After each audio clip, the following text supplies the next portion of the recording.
Hai sahabat jiwa, Assalamualaikum warahmatullahi wabarakatuh. Bertemu lagi dengan Bang Jack di Yona Sehat Jiwa.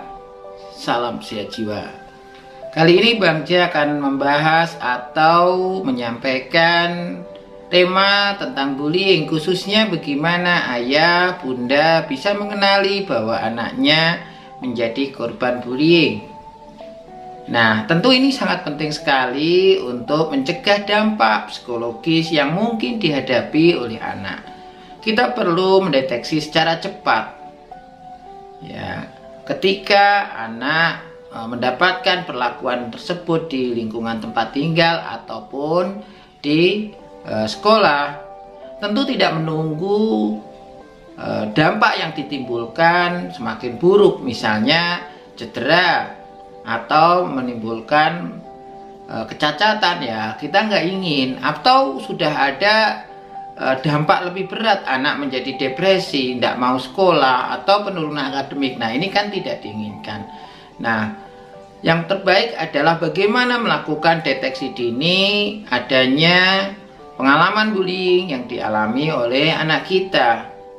Kalau ingin ayah bunda memiliki anak yang sehat jiwa, anak yang mempunyai mental yang kuat dalam menghadapi pengalaman buruk atau tidak menyenangkan di lingkungan tempat tinggal maupun di sekolah.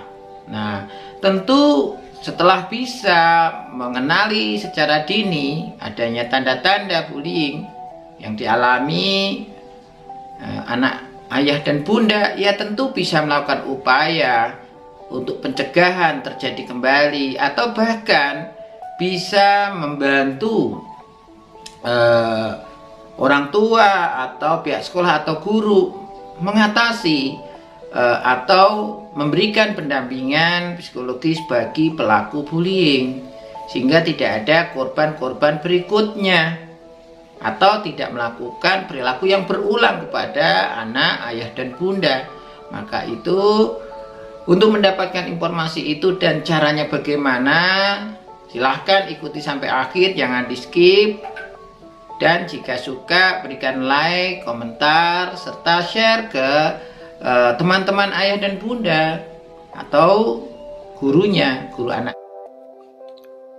Walaupun tidak semua kasus depresi dan bunuh diri berasal dari trauma akibat perundungan atau bullying di masa kecil, orang tua harus tetap waspada.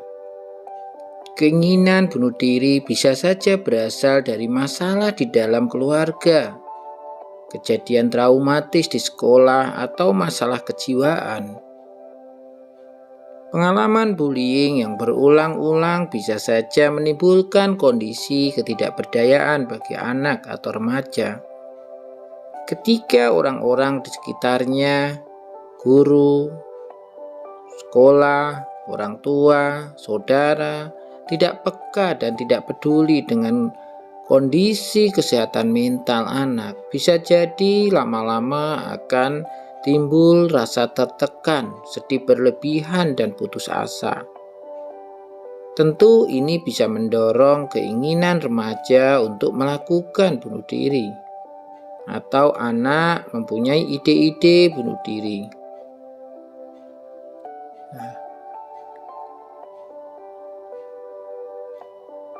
Namun, perundungan atau bullying tetap bisa menjadi salah satu penyebabnya.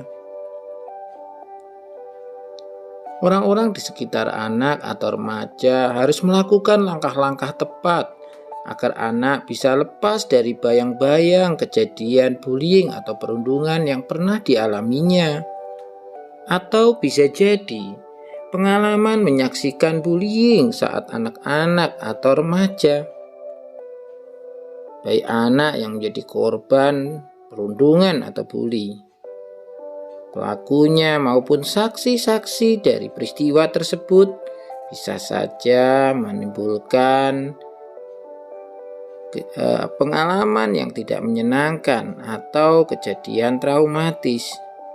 Dan jika tidak dilakukan pemulihan atau recovery melalui pendampingan psikologis, maka bisa saja menimbulkan sisa, yaitu trauma masa kecil akibat dari bullying atau perundungan.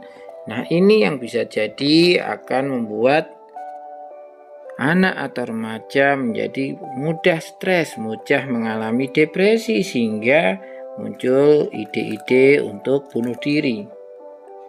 Nah, sebenarnya apa yang bisa dilakukan oleh keluarga, oleh orang tua, oleh guru kepada anak supaya kalaupun sudah pernah menjadi korban bullying atau menjadi saksi dari kejadian-kejadian bullying yang terjadi di sekolah maupun di lingkungan tempat tinggalnya, maka ada beberapa hal yang perlu dilakukan.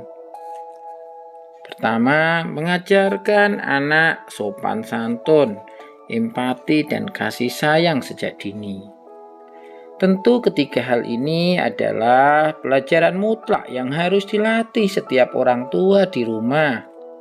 Tidak hanya itu, pendidikan karakter perlu dilakukan di sekolah untuk membangun karakter anak yang sopan, santun, saling menyayangi, saling mengasihi, empati, sehingga terhindar dari perilaku-perilaku yang tidak diharapkan, termasuk perilaku bullying ini.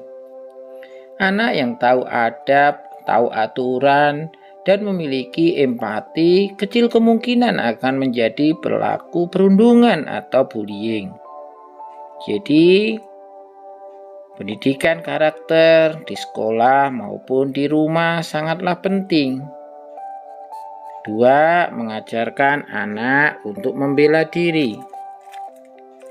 Setiap anak harus memiliki keberanian untuk membela diri saat dibully atau dirundung, termasuk berkata tidak atau untuk menolak, supaya pembuli tidak akan melakukan hal yang sama di kemudian hari secara berulang-ulang. Melaporkan kepada guru dan orang dewasa di sekitarnya, serta tindakan membela diri lainnya perlu dilakukan supaya pembuli tidak melakukan tindakan yang diulang-ulang, atau pembuli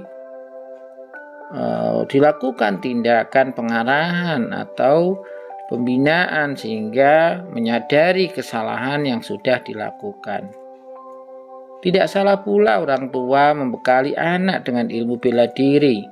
Tentu penggunaannya harus dijelaskan dari anak, jangan ketika sudah bisa melakukan bela diri digunakan untuk menyerang kawannya atau temannya yang membuli. Tentu ini juga tidak dibenarkan. Tapi paling tidak ketika dalam kondisi yang membahayakan dirinya, kondisi yang membuat dianya terjepit, berpotensi untuk dijerat karena ulah dari temannya. Nah, mungkin pertahanan diri akan bisa dilakukan dengan baik. Tentunya dengan penekanan bahwa kemampuan bela diri bukan digunakan untuk menindas anak lain, melainkan untuk melindungi diri dari kekerasan yang dilakukan oleh anak atau remaja lain. 3. Tidak mengabaikan setiap perubahan kecil yang terjadi terhadap anak. Tidak semua anak berani speak up terhadap perundungan yang mereka alami. Orang tua harus peka melihat perubahan sikap anak. Apakah anak terlihat lebih murung, menolak bermain, keluar rumah, sulit berkonsentrasi, atau mendadak sakit bila saat pergi ke sekolah. Anak juga bisa saja menjadi lebih agresif dan pemarah, serta mudah tersinggung. Beberapa anak takut terbuka karena diancam. Jangan lupa pula melihat dengan jeli apakah ada luka di tubuh anak. Tentu menyediakan waktu cukup untuk anak untuk bercerita sangatlah penting. Tentu tujuannya bukan untuk menghakimi anak, tapi untuk memberikan dukungan psikologis bagi anak, supaya anak merasa nyaman dan aman. ya, berada dengan orang-orang di sekitarnya. Sehingga kalau nyaman dan aman, maka anak akan bisa terbuka, asertif terhadap orang lain. 4. Meningkatkan bonding antar anggota keluarga. Bonding yang erat akan membuat anak lebih berani dan nyaman untuk terbuka kepada orang tua atau saudara yang lebih besar. Hal ini akan memudahkan orang tua untuk mengetahui kejadian yang menimpanya di sekolah. Tentu bonding ini dilakukan dengan menyiapkan waktu, bersahabat, ramah, hangat, sehingga anak merasa nyaman dan aman berada dengan orang lain, termasuk dengan orang tua. Sehingga apapun yang menjadi beban pikirannya, perasaannya, ketakutannya, ketidaknyamanannya bisa diceritakan kepada orang tua atau saudara. 5. Mengunjungi tenaga profesional jika diperlukan. Baik pelaku, korban maupun saksi dapat terkena dampak psikologis bullying. Maka jika anak atau remaja telah menunjukkan tanda-tanda kecemasan atau mulai terganggu proses perkembangannya, sebaiknya segera kunjungi ke tenaga profesional. Bisa jadi anak sudah mulai sangat mudah marah dan agresif sehingga merusak alat-alat rumah tangga. Bisa jadi sudah tidak mau mengerjakan aktivitas yang biasa dilakukan. Mungkin sudah nggak mau mengerjakan tugas, belajar, bahkan tidak mau sekolah. Nah, tentu ketika sudah berpengaruh juga kepada cara perawatan diri dan makannya, maka bisa jadi sudah perlu pengobatan atau penanganan.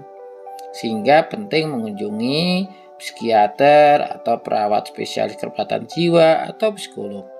Beberapa anak korban bullying tidak langsung menunjukkan efek psikologis yang nyata setelah kasus perundungan atau pembulian terjadi.